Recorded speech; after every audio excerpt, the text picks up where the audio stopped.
Okay, imagine this. You're designing a museum exhibit on World War II. You've got the maps, the artifacts, the timelines, but how do you explain the why? I mean, how do you really get to the heart of what drove the biggest, most devastating conflict in human history? Well, it turns out the key isn't just in the battles. It's in the ideas inside the minds of the very people who were calling the shots. So it really all boils down to one big question. What was the guiding force behind the insane, world-changing decisions of leaders like Roosevelt, Churchill, Hitler, and Stalin? What was their internal compass really pointing towards? And the answer? It's actually pretty straightforward when you think about it. It was all about their core beliefs, the ideas they truly held about how a country, and for that matter, the entire world ought to be run. And there's a word for that big set of beliefs. It's ideology. To really understand the war, we have to start here with this one concept. Honestly, it's the key that unlocks pretty much everything else. So what is it exactly? Well, think of ideology as the playbook for a government. Or maybe even better, it's like the operating system running on a nation's computer. It guides all their choices, all their policies, and how they decide to use their power. It's the whole shebang. Okay, so this is where it can get a little confusing, especially when you hear two words that get thrown around and mixed up all the time: nationalism and fascism. So let's just hit pause for a second and untangle these two isms, because the difference, it is so important. Let's start with nationalism. At its most basic level, nationalism is just about having pride in your country. It's that loyalty to its identity, its culture, its history, its people. Pretty simple, right? Fascism, though, that's a whole different beast. It takes that national pride and dials it up to a dangerous, totalitarian 11. Under fascism, the country comes before literally everything else. People, their rights, even basic morality. The nation is all that matters, no matter if what it's doing is right or wrong. So here's the bottom line, the main difference. Nationalism says, hey, I'm proud of my country and who we are. But fascism? Fascism says, my country's identity is the only thing that matters, and everyone and everything else is secondary. See the difference? It's pride versus absolute total supremacy. Okay, now that we've got that straight, we can look at the main ideological battlefield of World War II. You had these three massive, world-changing belief systems all locked in this epic global struggle. And this table, wow, it really lays it all out, doesn't it? On one side, you've got democracy. That's where the power comes from the people, right? We vote for leaders, our rights are supposed to be protected. Then, smack in the middle, there's fascism. All the power goes to one single leader, who becomes the symbol of the nation.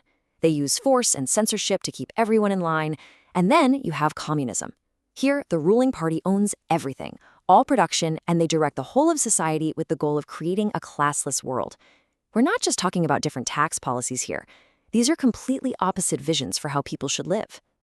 Okay, you've been listening super carefully, I can tell. So let's have a little fun with this. Time for a quick knowledge check. I'm going to give you 3 statements. 2 of them are true, but one of them is a lie. Think you can spot it? All right, you ready? Here we go. Statement number 1. Stalin promoted communism in the Soviet Union. Statement 2. Churchill governed Great Britain using fascist principles. And statement 3. Roosevelt led a democratic United States during World War II. Take a second.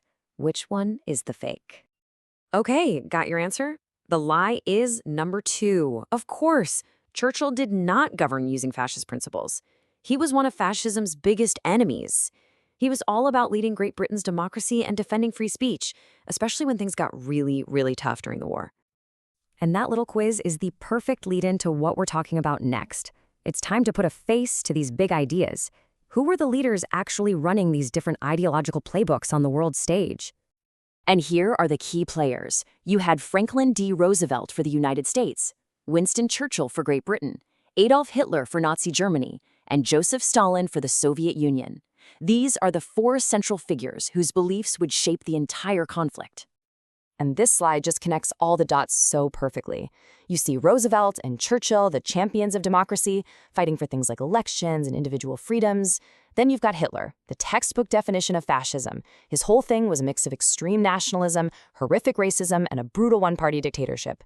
And then there's Stalin, who used communism to enforce total state control and single-party rule, all in the name of the workers. It's so clear, right? You can see exactly how each leader's actions flowed directly from their core ideology.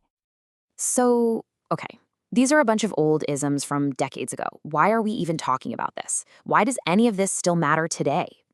Well, here's the thing. The impact of these ideas, it didn't just stop in 1945. If you take one thing away from all of this, let it be this. To really get the war, the alliances, the strategies, the terrible atrocities, the incredible sacrifices, you absolutely have to understand the powerful ideas that were driving these leaders from the inside out. There's a quote from our source material that just nails it. It says, "A leader's ideology explains their policies, while their nationalism explains whose interests they serve." It's perfect, right? The ideology is the how they do it, and the nationalism is the who they do it for. And that leaves us with one last big idea to chew on. You know, these powerful ideologies didn't just vanish when the war ended. They changed. They morphed. So the real question for us today is this. How are the echoes of democracy, fascism, communism, and nationalism still shaping the world we see and the news we read right now?